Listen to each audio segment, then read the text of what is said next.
Okay, this is Ron Watson from Deerfield Beach, Florida, and we just coming online a little bit late, a few minutes late. We were having some technical difficulties. I think we've resolved them. We hope you'll join us for the next hour as we're going to discuss some astrological influences in your chart. And today, the subject I thought would be of possible interest would be Jupiter and Saturn in your chart. And these are the most significant, some of the most significant energies in your chart. And interpreting them and understanding them, I think is critical for an astrologer to do a good interpretation on a chart. So we hope that some of you will come on back from last time. We had a great crowd last time and the time before that. And we sure welcome you to come back and join us if you're hanging out there. Also, I'll be doing a presentation, a lecture coming up real soon on the 21st of September. Yeah, this is September. On the 21st of September, it's Wednesday evening at 7:30. And if you can go to our site, you can get directions and all the information on that presentation and where it is. And there's no charge, it's free. The subject, as I said, will be on Saturn and Jupiter in your chart. We're going to do a little bit of that tonight and discuss the possible interpretations and meanings that the myriad of meanings that come from those planets and their energies. So if you have questions, of course, we hope you'll chime in and ask them and join us. So before I jump in too far, I'd like to hold a minute and just hope some people jump on with us and we can have a dialogue. So also, I want to give you our website if you want to find out some of the activities and some of the functions we're doing. You can go to aquarianawakening.com. It's AQUARIAN Awakening, AWAKENING. aquarianawakening.com, and we post also all the videos on our blog site, pretty much that we do here, and a lot of videos of our classes and other functions that we've done in the past. So if you happen to be out there and want to join us for tonight, we look forward to having you join us. We're going to be on for the next hour, and I know it's it's Labor Day weekend, so a lot of people are traveling and doing things. So that might put a little bit of a damper on this tonight. The other side of it is we also have astrological services that are available here if you're interested, both astrological counseling and interpretation of your charts. And I do private tutoring as well. The private tutoring sessions go for 10 weeks, and they're 2 hours per session. And we invite you to look into that as well. All this information is posted on our website, so you can surely find it. Other than that, one of the things we're talking about tonight is Jupiter and Saturn. I don't know how many people realize that Saturn is expressed and demonstrated very often by traditions that we have in our own life. Santa Claus is really a depiction of Saturn, and in the old days he was a thin, emaciated old man, which was basically a parody of Father Time, and he was the rewarder of them that were good and also the punisher of those that did good. And the way he punished was by withdrawing things from the good that he might be offering. For example, if a child misbehaved, he received coal in his stockings instead of gifts. And in Europe, of course, like I said, he was a thin, emaciated old man with a beard. And he only got roly-poly fat when he came to the United States, which is probably true for almost all of us. As if you come from another country, you know what the dietary habits of this country and the abundance of food, what it creates. But anyway, so Father Time was Santa Claus, and Santa Claus is a celebration of the Saturnalia when the sun enters Capricorn after staying 3 days and 3 nights in the belly of the earth. Every year it does that. as it descends into the farthermost southern declination on our planet. And it stays 3 days and 3 nights before it rises again. And that happens on, that 3 days and 3 nights happens from the 21st through the 24th. And midnight of the 24th, the sun rises again. And we celebrate, of course, Christmas, or the birth of Christ, or if you would, the birth of the sun. Is it online? It says I'm online, yes, live. So I was making sure we're here. So also Jupiter and Saturn. Saturn is an archetype, just as Jupiter is. They're archetypal energies. And so going back to Saturn, Saturn was, as I said, Santa Claus. If you take the word Santa and you move the letters around a little bit, you end up with Satan, S-A-T-A-N.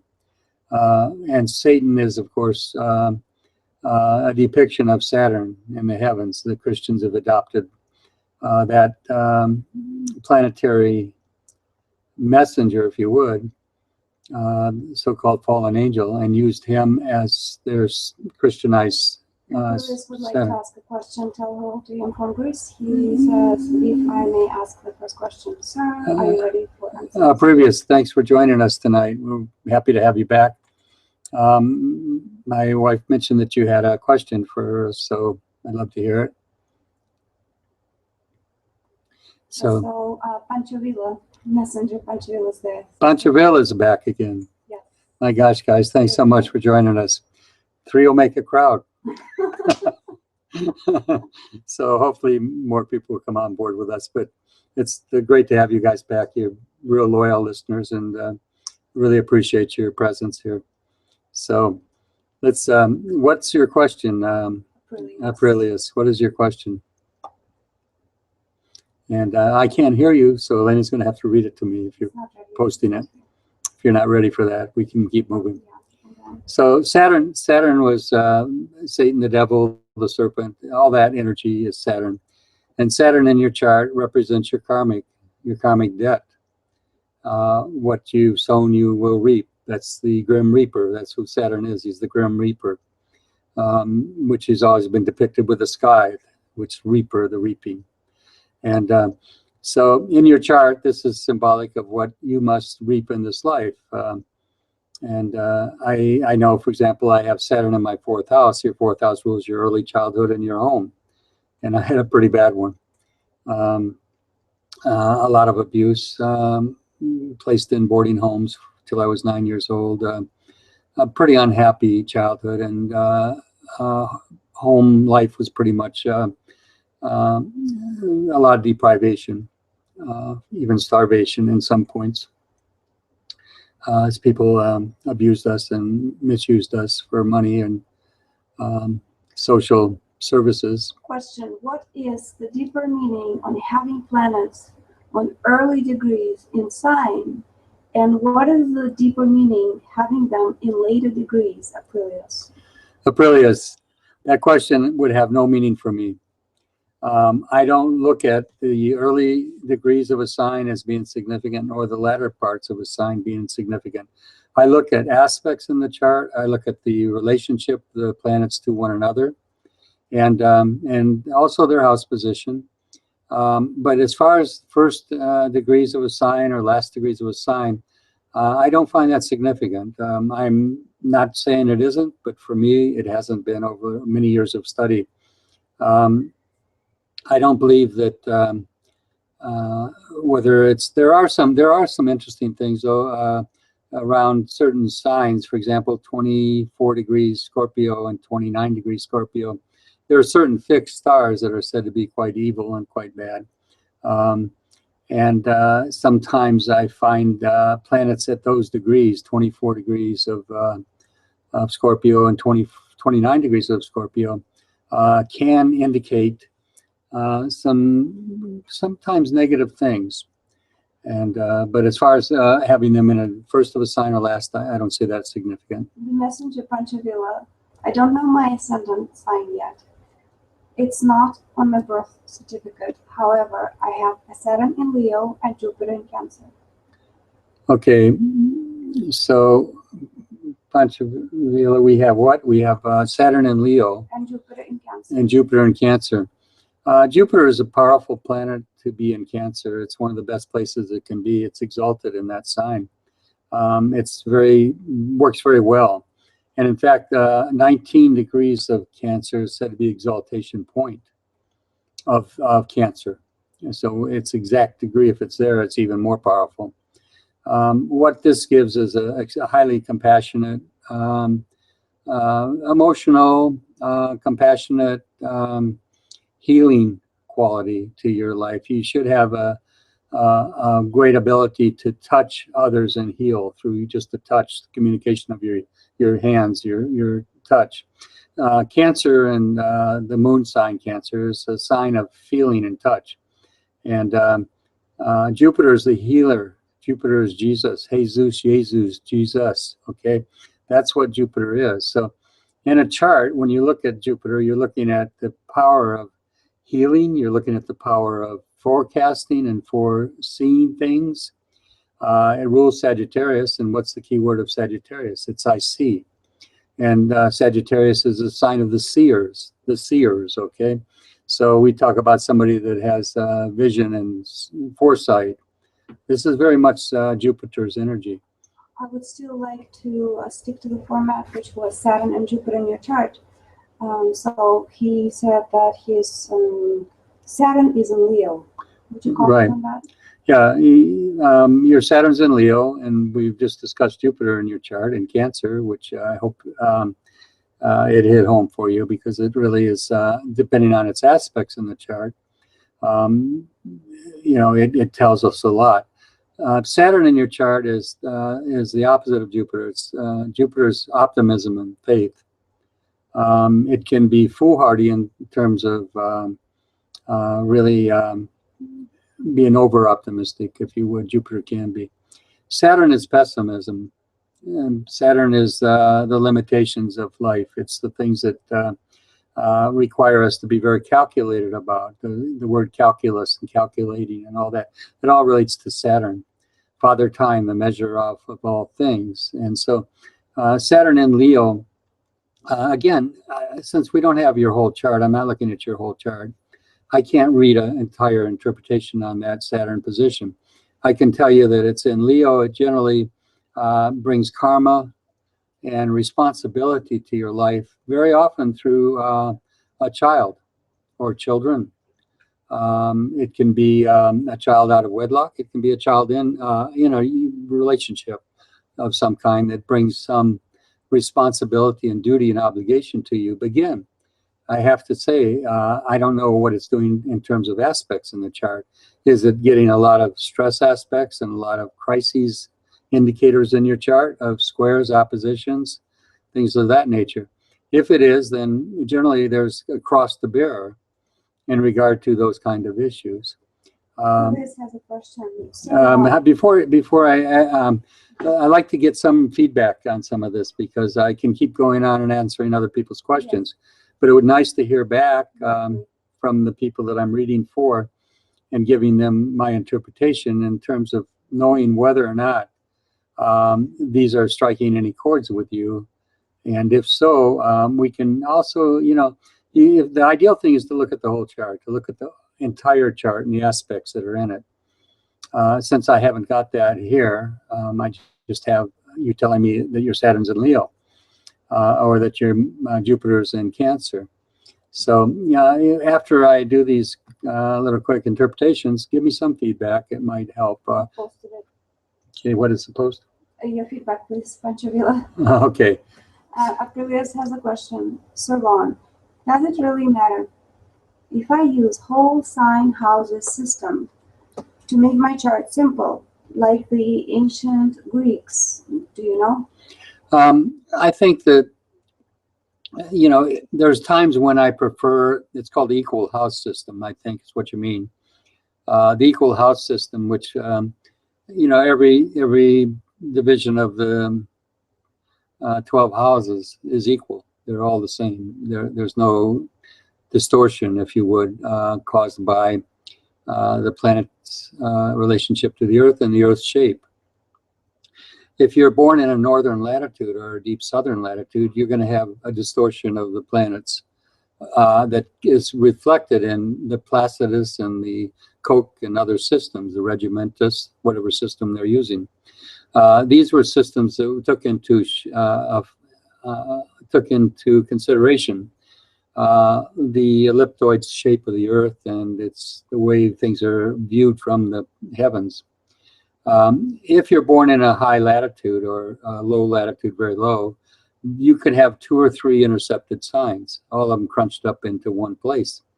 Northern latitudes, particularly, I get a lot. Like I did some charts up in Newfoundland recently for 3 clients actually, that I did work for, and one of them's my student. She's a private tutored student, and I used equal house because their northern latitude, they're so far north, it distorts the chart so dramatically, it's very hard to read it.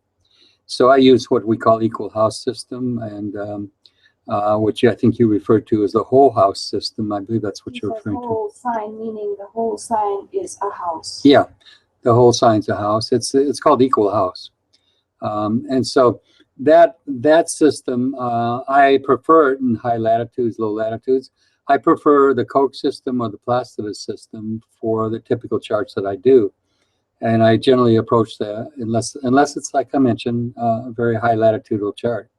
My wife was born in Russia. She's very high latitude, but I don't have to do that with hers. It didn't distort it that much. But again, it's a very astute question, a very good one. And obviously, you're doing work on charts. Whatever you use, whatever system you use, for me, the most important, significant thing in a chart, more important than anything, is the aspects between the planets and their relationship to one another.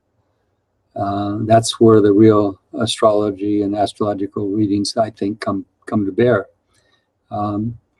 So I don't have any more questions yet. Okay, so let's hopefully this answered your question. I also believe that when we're doing charts, whatever methods we're using, whether techniques we're using, stay with the simplicity of it. Don't get caught up in, I spent years studying in a cell. I was in a cell for 9 years, prison for years, and I pretty much studied everything. I studied every little system that came along, whether it was the German system, which is a wholly different approach to interpretation. The Ebertine system, it's called. I've studied that. I've studied the parts of fortune, the parts of death, the parts of this, the parts of that. These are called Arabic parts. And most every chart has the part of fortune in it. But what the typical astrologer, unless they're versed in this language and knowledge of what it's all about, don't realize that there's a lot of Arabic parts. There's a part of marriage, a part of death, part of fortune, and a lot more. So if you're going to use the part of fortune, why don't you use those? I don't use the part of fortune as a significant influence in the chart. Also, the other new craze is asteroids. Okay, I don't use asteroids. That shocks people, but if you do a chart, and a lot of interpretations now embody these asteroidal influences with interpretations. And if you find them useful, I say go with them, but I don't. I stay with the simple truths that the ancients taught. The simpler the better, Aprilius. Yeah, Aprilius says the simpler the better. You're right. You can make it so complex and so intricately intertwined with different factors in a chart that you get so confused, and you can come up with a million and different. If you just took the odds of all the planetary energies in a chart, you took it and add that to the houses, and you add that to the signs, then you add the aspects. You got millions of possibilities right there.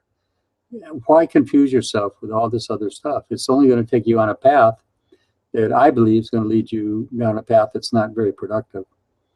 The ancients had it together. They knew what they were doing, and they understood it. So, we need to keep it simple, as they say. No more questions. So, no more questions. No. But if we're talking today about Saturn and Jupiter, one thing I see, if people have afflicted Saturns in their chart, they tend to live in the past a lot. Do you remember, if you read my book, I hope you'll get my book, The Greatest Story Never Told, if you really want to understand the mysteries of heaven, the heaven within you and the heavens without.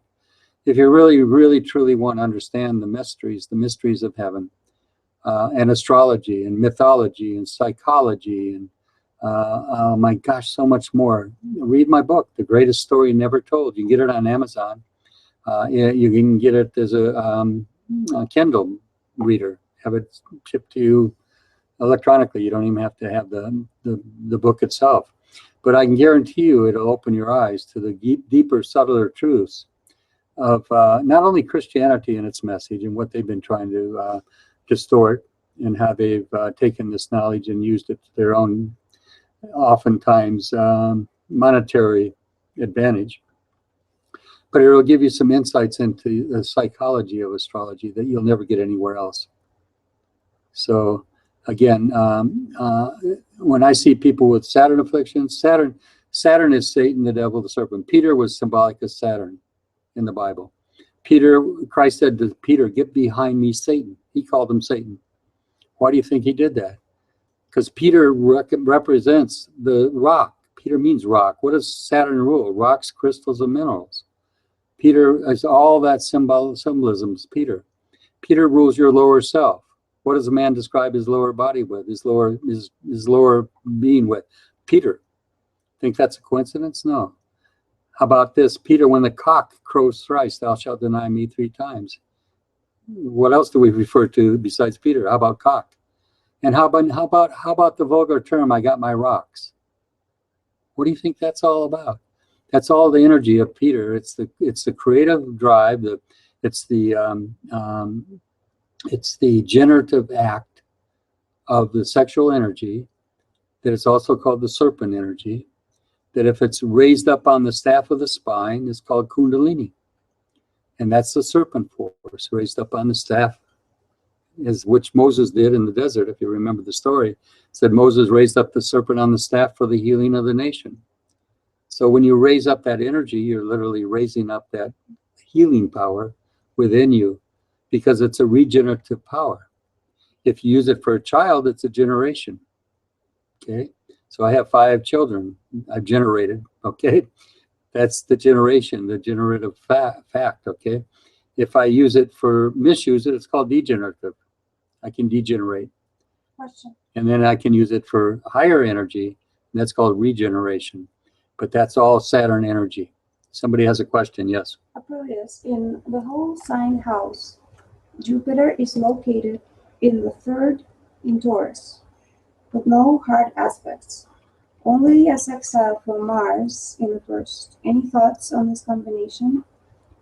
Once again, Jupiter is located in the 3rd Taurus, with no hard aspects. Only a sextile for Mars in the 1st.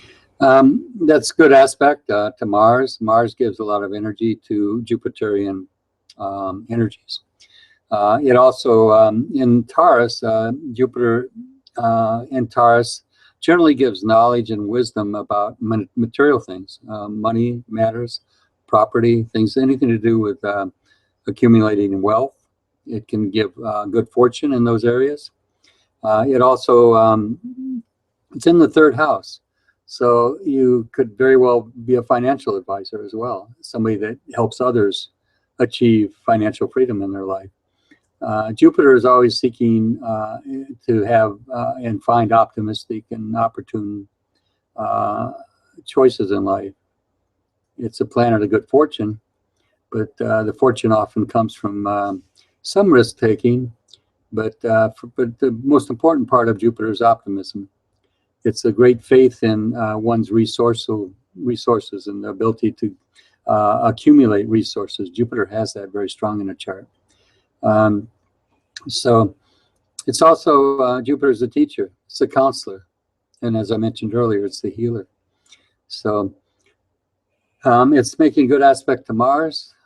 Obviously, this gives the ability to initiate things and to move forward with your optimistic,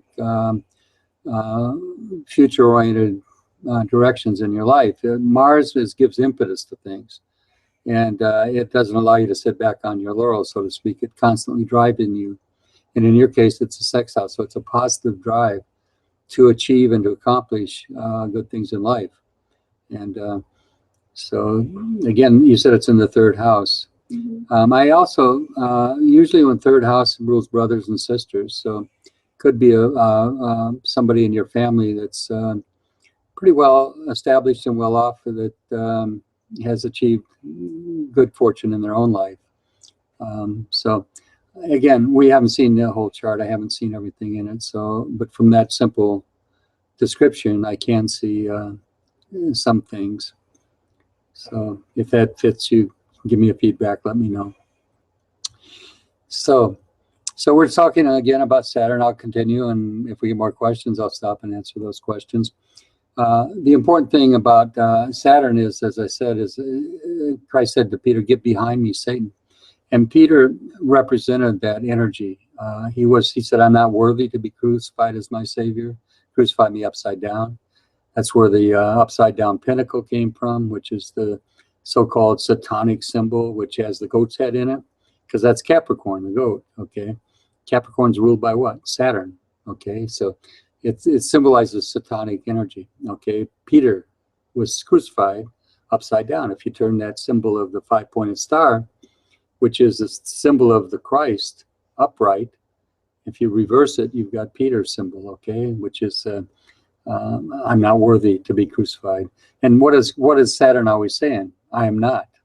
Okay, when they confronted Peter in the garden and asked if he's the disciple, he said, "You denied him Christ 3 times." He says, "I am not. I'm not one of them." So that whole denial is part of what Saturn's about. So Saturn tends to, in a chart, be areas where you deny yourself, either self-inflicted denial or it's imposed upon you by circumstances in your life. Whereas Jupiter is the opposite. It's optimism and faith, good fortune, things come easy, such as that, okay? So also people that have Saturn-Mars afflictions very often are quick to anger and quick to not forget. They can live in the past over hurts and things that have occurred in their life. If I'm doing a chart and I see that in a chart, I'm very quick to counsel somebody to let go of the past, stop living in the past, and forgive. Because that spirit of Saturn is basically, it's like in a marriage, it's you always and you never. You always do this, you never do that. It's kind of like, I didn't forgive you then and I'm not forgiving you now.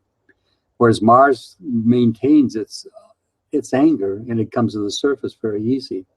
So Saturn afflictions in a chart produce somebody that's living in the past. And that produces a lot of other problems in life, physical problems, particularly to the skeletal frame, the teeth and the bones. And people that are walking in a lot of anger, resentment, there's a better word, maybe not anger, but resentment and holding on to these hurts in their past, generally have a lot of aches and pains and problems on the joints, arthritic problems and other kinds of problems. So this is all related to Saturn's rule. Saturn rules your teeth, your bones, your skin. Also, skin problems can be afflicted Saturn. You'll see that in charts very often. The people that have problems in that arena as well. Skin is ruled by Saturn. The story of Job, where Satan is allowed to do what he wants to Job, given permission by the Lord when he comes into the council of the angels. And the Lord says, "Did you see my righteous man Job down there?" Well, he said, "Yeah, he's righteous, but let me spend some time on him and he'll curse you to your face." So Job's lessons and what happened to him is a good example of what Saturn's about. Saturn wants to get you to say, "I am not worthy." Saturn wants you to deny yourself and the good in you, the God in you. Saturn wants you to blame yourself and others. That's guilt. It all started with Adam and Eve. They ate of the fruit of the tree of the knowledge of good and evil. And immediately they beheld their nakedness and they were ashamed. And shame is guilt. And guilt is self-accusation. From that came the fall of man. Okay. And when they're guilty, what do? They're hiding themselves. First thing you do when you're guilty is like a child that gets caught with his hand in the foot cookie jar and he's not supposed to, is He hides himself. He hides his eyes. He won't look up at you. He won't look and behold you because he doesn't want, he's been caught in an act that's, he's guilty, so he holds his head down. So shame and guilt create this kind of consciousness. And so, but if they're guilty, they're going to find someone else to blame. And that's called scapegoating. Now we're back to Capricorn again, scapegoating, finding someone else to blame. It's not my fault. It's the woman now gave us me. It's, she made me do it. So it's your fault you gave her to me, and it's her fault she made me do it. It's really not my fault. Okay. When I was in prison, I saw that all the time. It really wasn't my fault. I was drunk that I did this. It's really not my fault. I was taking drugs, and the drugs made me that way. I'm not, I would have never done that otherwise. You know, or society made me do it. All right. There's all these excuses. And so eventually you come to terms with all that stuff and you realize, well, Ron made me do this, you know. It's not my early childhood. It's not my parents. You know, let's find out who's wrong with Ron. Well, it's Ron's wrong with Ron. And once you acknowledge that, then you carry a lot of guilt and a lot of heavy feelings. And that's where Jupiter comes in. Jupiter says, let's forgive all this. Jupiter is all about forgiveness, where Saturn is holding you responsible and guilty. Okay. So this is what these planets are all about. They've got a message. The more you understand the Christian message, the more you'll understand astrology. People have no idea what a profound insight they can gain about astrology from scriptures, but it's all there because these are archetypal energies. And Jesus was the archetype for Jesus. Saturn was the archetype for Satan, the devil, the serpent. Okay, the devil. Okay, spell the word devil backwards. What do you have? Remember I told, what did Christ say to Peter? Get behind me, Satan. The past, get behind me. Christ was I am and I am and I am. When they said, who are you? You're not but 30 years old. How can you speak of Moses? He said, I am and I am and I am. He didn't say I am, I was, and I will be, because he was the eternal presence, eternal now. Okay, he dwelt in the present. That's what Jupiter's about, being here now. And that's where knowledge comes from. The word now is the root of the word know, K-N-O-W, now, K-N-O-W. So if you want to learn something, want to know something, you want to be a psychic, you want to be attuned with other people, you have to be here now. You can't be flitting back and forth, oh, I got to pick up some milk later. It's like a poor student and a good student. The only good difference is one of them is able to be there now and listen and learn from the teacher. But the other one's daydreaming. They're not there. They're gone. They're not even present. So to be in his presence is to be in the present. Okay. The more you can be in the present, the more you are in his presence. Okay. So that's his presence, meaning capital H-I-S. Okay. His presence. That's by being in the present moment that you are now. So Aprilius has a question. Aprilius, keep me going here. What's your question? People knew Jupiter and Saturn as planets for centuries. People didn't know Neptune and Uranus. So they had rulership over Pisces and Aquarius. In what criteria did this change? Oh, I love your questions. That's great. I mean, since their deceivery, they just stopped having power over their previous signs. Your thoughts? Oh, wonderful question, Aprilius. Amazing question. Very astute one. Why is it that the powers of the planets of Jupiter and Saturn, for example, which used to rule, both ruled two signs. Jupiter ruled Pisces and Sagittarius, and Saturn ruled Aquarius and Capricorn. And now we have Aquarius being ruled by Uranus, a newly discovered planet, and we have Neptune ruling over Pisces. I love your question because it really shows a good knowledge of astrology. And more than that, it shows that you need to understand that people are relinquishing these rulerships in a way that's not necessary. Jupiter had two names in the old days. It was called Tonans and it was called Pluvius. Tonans was Jupiter in Pisces, and Pluvius was Jupiter in Sagittarius. And Jupiter in Sagittarius was said to be the thunderbolt, the hurler of the thunderbolt, which you often see Zeus hurling the thunder, the lightning rod. Okay, but Jupiter in Pisces was said to be the sender of rain. Interesting, water sign, rain, Pisces. Jupiter's fire sign, Sagittarius, and here he hurls the lightning bolt of fire, okay, from heaven. but those planets are still influencing those signs. We don't tend to read them that way. And I find a lot of my work, I find myself going back to those rulerships when I'm doing charts. I don't negate anything about Neptune and Uranus. I value their meanings. And I understand it, okay. But I also understand that Jupiter, for example, I have Jupiter in Pisces. I've experienced things that are very much related to that, not knowing that Jupiter in Pisces was called the Rainmaker. I experienced in my life, and I know this is going to sound a bit absurd to most people if they're tuning in on this, but I have seen and been moved literally to ask the Lord to stop the rain, and it happened more than once, many times in a short period of time, over a period of a month. And it became pure fog when I stopped. I say I stopped it, I didn't stop it. That's the ego talking. But I said, Lord, as a witness to me, cause this rain to cease. And bam, it stopped. It immediately stopped. That was when I was in prison. And I was in Jackson, Michigan at the time. 5,000 men prison, encircled by walls. And word gets around real quick. Anything you do in there or anything you say travels very quick in a small environment like that.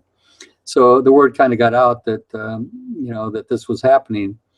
And one day I was coming out of the theater. We had an actual theater, a movie theater in those walls. And that movie theater, as we were coming up to the door to exit the movie, it was pouring down rain. And somebody said, "Where's Watson?" Because the word had gotten out that Ron had somehow managed to ask the Lord to stop the rain, and it was happening.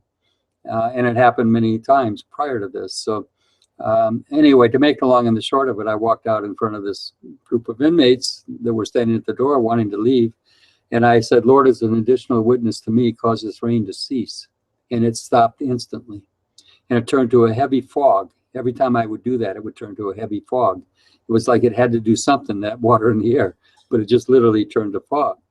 And I of course, didn't know about Jupiter and Pisces at that time. I happened to read a book by Ellen McCaffrey on basic astrology. And I'm reading it, and she's talking about Jupiter and Pisces and Jupiter and Sag, and talking about their ancient names, and calling it the Rainmaker. And I thought, my God, is this amazing coincidence or not?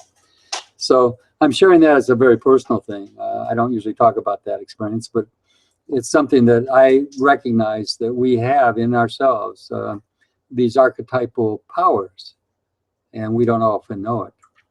So again, that was a long, lengthy discourse on a subject that was brought up by Aparicio, but I just hope that it meant something to you. The same goes for Mars. He continues, how can someone decide that Uranus, Neptune, and Pluto have rulerships, since we did not have the time to observe them making a whole circle around the zodiac? Wow, beautiful question again. So the same thing with Mars. Mars rules Scorpio, and it rules Aries. So all of a sudden now we got Pluto ruling Scorpio instead of Aries, Mars. Okay, and rather Mars, rather. So this is a beautiful question, and I'm not sure there's a simple answer for these questions, quite truthfully. I'd like to be all-knowing and all omniscient and all-knowing, know it all, but I don't. I think that it's good. It's really good to pay attention to those rulers. If you have planets in, let's say, Scorpio, and let's say Mars is in Scorpio, or you have, let's say, for example, I was looking at something here earlier. I was looking at Kennedy's chart. I think it was JFK's chart. He has Saturn in Scorpio. Okay, so, and his sun was in Scorpio. JFK was, and so of course he had a lot of things that involved death in his life that revolved around that. He also had Uranus, Jupiter, and Neptune, and Mercury all in the house of death. And in the 8th house. So we could get into a long discourse on that. But his Mars is in Libra, and his Mars is conjunct his Venus. And it's interesting to me because Mars is violence, that he died with his mate right next to him when he was shot. Mars in Libra, Mars conjunct Venus. It's as if that violence had to impact her as well, which it did, obviously. So, and he also, his Jupiter is in Sagittarius, okay, in the 8th house, again, Scorpio's house, the house of death. And that means that Jupiter, by the way, resurrects off of crosses. Jupiter resurrects in our chart. If you have Jupiter on a cross, and you know, it can be afflicted by a lot of things, it's usually all the things that come out of your trials are all positive, and you'll tend to resurrect out of that cross you're on. I had Jupiter on a cross in my chart when I was born, in my in Pisces, rules prisons and sorrow and self-undoing. It's in my 3rd house of teaching, by the way.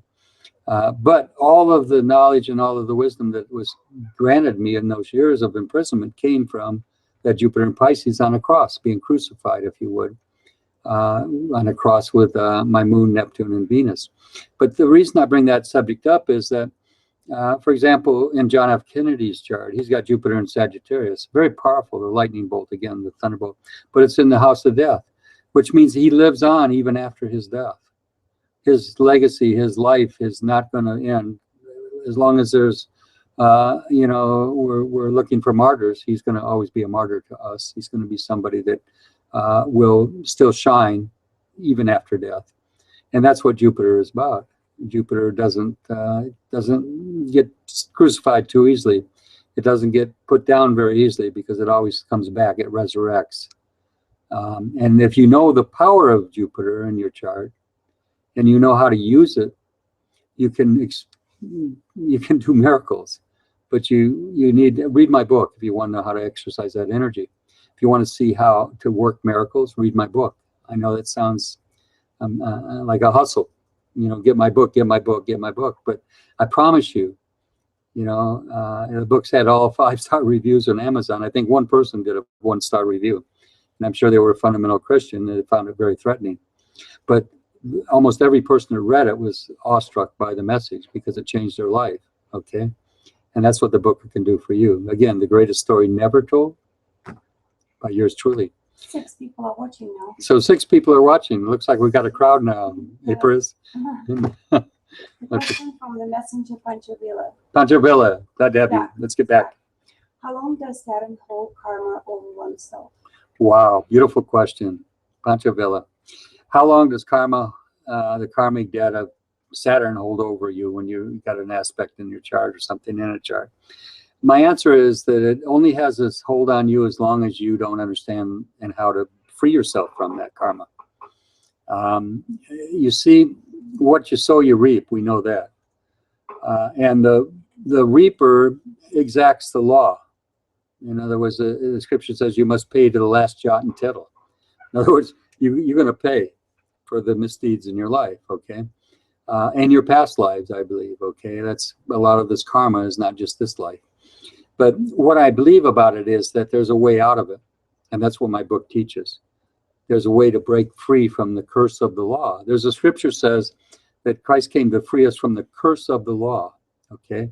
What's that all about? The curse of the law. The curse of the law is what you sow, you reap.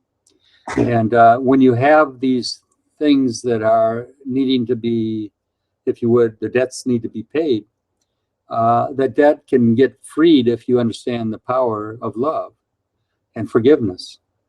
Because the forgiveness must start in your own soul before it's possible for you to get to a place in your life where love can take over and heal this need for retribution and punishment. Because the soul within you knows what task it has at hand and what messages it must learn. It knows that. It's embedded in your soul. And so the God, the judge within you, is the judge that brings things to pass. You think, well, there's somebody sitting up on a cloud up here, you're disturbed. That's not the way it works. There's a God within each of us. Know ye not you are the temple of God, and he dwells in you. Right here is my temples, okay? The temple of my God is in here. And so he exacts a payment through your conscience. Okay. There's a scripture that says, if your conscience condemn you not, neither does God. Okay. So how do we get free of this? How do we get free of this karmic debt? We have to understand and learn that we need to purify the soul. Again, we're back to the soul. That's the subconscious mind. That's where all this stuff's at. How do you purify the soul? There's a scripture that says, seeing you purified your soul in the disciplining of your spirit. Your spirit is your conscious mind. I'm in good spirits today. I might be crying on the soul level. I might be suffering on my soul level. You know, we lost our cat after 16 years last week. I've been suffering for the last week, as my wife has, over the loss of this beautiful pet that we've had for 16 years. So on a soul level, I could be grieving. But on a conscious level, I'm in basically good spirits. I'm in good spirits right now with you guys on this live broadcast. And I'm doing what my spirit's about, okay, which is to teach and to share knowledge and wisdom. That's what my chart's about and who I am. I'm a Sagittarian. I got to do this stuff, okay?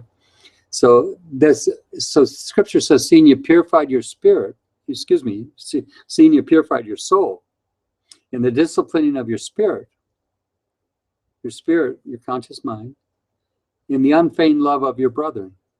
Unfeigned means unfaked. Real love, having real love. You know, it's not like the salesman, I've got a beautiful gift I want to give you because I love you if you buy my product. You know, you're my friend as long as you buy my product. That's not love. So what we're talking about is purifying your soul.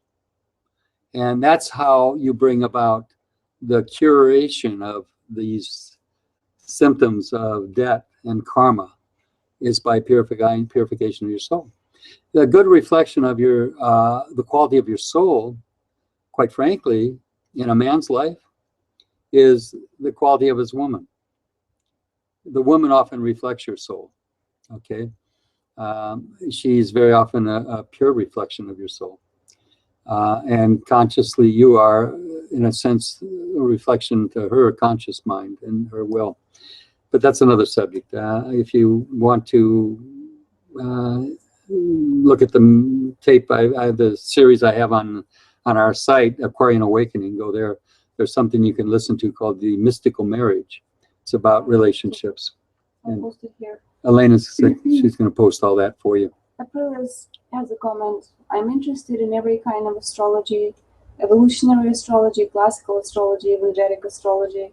I just like the way you simplify things, because this is what simply people need. Well, thank you for that, Aprilius. You know, the speaker is edified by the hearer, and you edify me with your praise and with your gracious thoughts and with your questions. And I really appreciate you being out there when we come on board here. My one thing I would say about your interest is they're all good things. You should have a wide interest. I can tell you my own story, and when I was in prison, I was always being interested in things that had to do with psychology of the mind and how it works, and I had no idea where it was leading me, but I was always very committed and dedicated to my astrology. I had a captive clientele. They didn't go anywhere. So I could do charts all day of people, and whether they were murderers or, you know, rapers or whatever they were, I could do their charts. And I could see these energies, and I could also see their behavior in prison and the way it affected them. So, but I was also constantly being pulled to other things. Like I started looking at handwriting analysis, then I started looking at palmistry. And I found there was a little bit of truth in all these, okay? I also looked at numerology, for example, and found all these things enchanting and interesting. But one thing I did, though, is I determined in my life that I wasn't going to dig a bunch of holes looking for water. That if I stayed and dug in one hole and deep enough, I'd probably get there. But if I kept jumping up and saying, wait a minute, I think I'm going to go over here and dig a little bit, I would have a lot of shallow holes that wouldn't take me anywhere. And if that analogy fits, think about it. You know, stay focused on what's most potent for you. Stay focused on the areas that you want to develop the most talent and be the best. That's what my aspiration was, always to be the best. I used to have a prayer. My prayer was always, give me the wisdom of Solomon. That's a big prayer. But in prison, that was my prayer. Lord, give me the wisdom of Solomon. And, you know, I'm not sure, I'm sure I fell well short of that. But, you know, what I have brought out has helped a lot of people, and it's given them a lot of light along their path. So my advice to you is pick one direction and stay focused on it. If you're going to be doing, oh, and back to Vedic astrology, I'm not going to criticize it, but I've used it.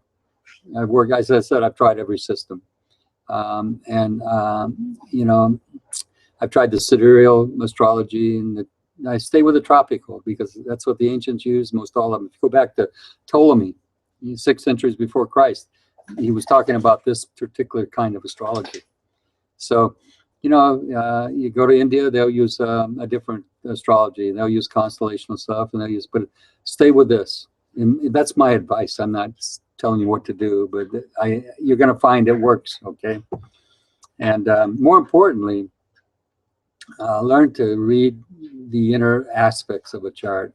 If somebody has Jupiter conjunct the sun, like my birth of our son, Andre, our boy. He's born with Jupiter conjunct the sun. My God, that's a magnificent, Jupiter's magnificent. The sun is spirit, a magnificent spirit. That's what it represents, okay? So we have great expectations for our son, you know, and he's living up to those. He's very much living up to those. He's an amazing kid. 24 now, huh? So he's an amazing child. And he's no longer a child, he's a gorgeous man. But the point I'm getting at is, don't get sidetracked, Aprilia. Stay focused and stay on the path. Don't get pulled off this way and that way with all these different things, with the, you know, Arabic parts and, you know, the, oh my gosh, the different things you can do. There's all sorts of people thinking they have another, I think there was a book out recently, Astrology 14, talked about 14 signs instead of 12. My gosh, guy, don't let all that distract you. Stay focused on the simple, the truths. The easy part is just staying on the basic truths, okay? Some of the things that we'll never resolve 100%. I can never resolve your questions about Uranus and Neptune and Mars rulership over Pluto as opposed to Pluto over whatever in Scorpio. But use that knowledge, because the fact you know it can give you greater depths of understanding in a chart when you do it, because you can pull into those energies and understand them better and bring them to play in your interpretation and your readings. You know, you got the Greek basis. You know, God bless you. You know, you gave us this knowledge. You know, much of my books from you, it's from the Greeks. You know, it's your knowledge. My book's filled with it. I wear your name, health, there around my neck. You know, in Greek. You know why? Because you were the masters of this knowledge, the masters of it all, and you have a legacy to continue and carry that on and give it to humanity. Don't let them push it back. Don't let the Christians tell you this is bad. Don't study astrology. They don't want you to know this stuff, because you're going to find out all the mysteries behind the Christian message. And that's hard on them, because it takes away their power. All of a sudden, oh, wait a minute. Don't tell them about Saturn and Satan. Janella says hello. Janella's online. Thank you so much for sharing, she says. Janella, it's great to have you online with us. I'm sorry I didn't get back. I lost my message on the phone. You sent me a message. Oh, Elena sent it. So anyway, we're happy to have you on with us. Janella's an ex-student of mine. She's a beautiful young lady that... She says, her question is, I have a question. She has a question. Let me get her question. Jupiter in 6th house. What are the best qualities? At times it feels lost in my chart. I could almost pull up your chart, Janella, because I have it here. But, you know, all of my students, I pretty much have their charts here. But I do know you have Jupiter.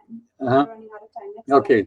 But Jupiter in the 6th house means that your highest calling is to serve others. And Jupiter is also, you should, with Jupiter in the 6th house is all about purity. It's Virgo energies. It's Mary, the mother of God. It's wisdom about nutrition and food and health, all the things that make the body whole. That's kind of what Jupiter is about in the 6th house. It's the nutritionist. It's the person that can understand herbs and understand their healing powers. These are areas that you should be looking into. You know, the reason you're feeling empty in your life is because you're really not following the real impetus of your chart, you know, the direction that you have, because you're consumed by, forgive me for this, but I mean, you're consumed by the daily needs of, let's make a living, let's get a job somewhere, let's work for somebody else, let's do this. And you have to at this point in your life. You're a young lady and you're getting on your feet. But there is a need in you for much more than that. And it's a spiritual need. And that calling is to work in the health industry some way. And maybe not traditionally the health industry. I'm not necessarily talking about being in a hospital or a doctor. I'm saying in healing, bringing healing, health, and wholeness to other people through your own wisdom and your own knowledge and your own service, because that's what the sixth house is all about. So Yeah. my wife says we're running out of time. Janella. The last question, Yeah. I guess, Julius is testing your psychic ability. He's asking, how old do you think I am, Sir Ron? Because it's Sir Ron. Oh my gosh, Aprilius, you're going to ask me a question that's challenging myself. I'm not often that great at that. Sometimes I am. If I get a message or I get a signal and I get something, I'll speak it. I will share a story very quickly of things I see sometimes is very amazingly to me. They strikingly come up. I did a chart of a gentleman and his girlfriend last week, and I said I don't normally do charts together for two people because I believe that they're very private and very personal. And she piped up and said, "That's fine. You know, we know each other very well. There's nothing he doesn't know about me, and conversely, I know everything about him. So it's all right if you don't sugarcoat anything. Tell me exactly what you see." And she had Mars and Pluto afflicted in her fifth house. I looked at her and I says, "You were raped recently, and it's a date rape, and you didn't report it." And she said, "Yes, that's true." And I looked at him and he said, "I know about it." So that came out just like instantly. And I threw it out there first as a gauntlet because she said, "Don't sugarcoat anything. Tell me exactly what you see. And I want to know just exactly the truth." And it doesn't matter if my friend's here with me because we know each other very well. And, you know, he's my boyfriend. So She says, haha, very on point so far, Janella. Janella. Very on point. Oh, thank you. You know, the bottom line is we've got an amazing gift here. I encourage everybody to keep studying. I hope you'll please read my book. If you do nothing more, read my book. And you'll thank me. You say with the first few chapters are a little pedantic, but you need those chapters. And I promise you, if you read them cover to cover, it'll open up your life to a great amount of knowledge and wisdom that you've never seen before. It's not just another astrology book. It's not just another metaphysical book. It's a message for humanity. And some of the top scholars in the world have said that. One of them said it should be compulsory reading for every thinking individual. I mean, this is one of the top scholars in the world. And one of the top Hebrew scholars in the world. Beautiful reviews for Boston University. So anyway, enough of this. This has been wonderful and delightful, and thank you guys for being here each week. You've come back every time, and you just make my day, and I really thank you for supporting this and supporting. Go to our site and check out if you're in the area. My gosh, you can go to our lecture coming up on Wednesday the 21st, I believe, and that's at aquarianawakening.com. Everything's there. Blog sites there. You can see a lot of videos and talks and lectures I've done. And I'm very blessed. Elena just puts everything I do online. So she keeps all this stuff up and active. And Janella, thank you for joining us tonight. And anybody that we haven't spoken to or that came on board with us, thank you. I hope you'll join us next week, same time, same place. And we'll continue this, this open forum here. Thank you all. Good night. Okay.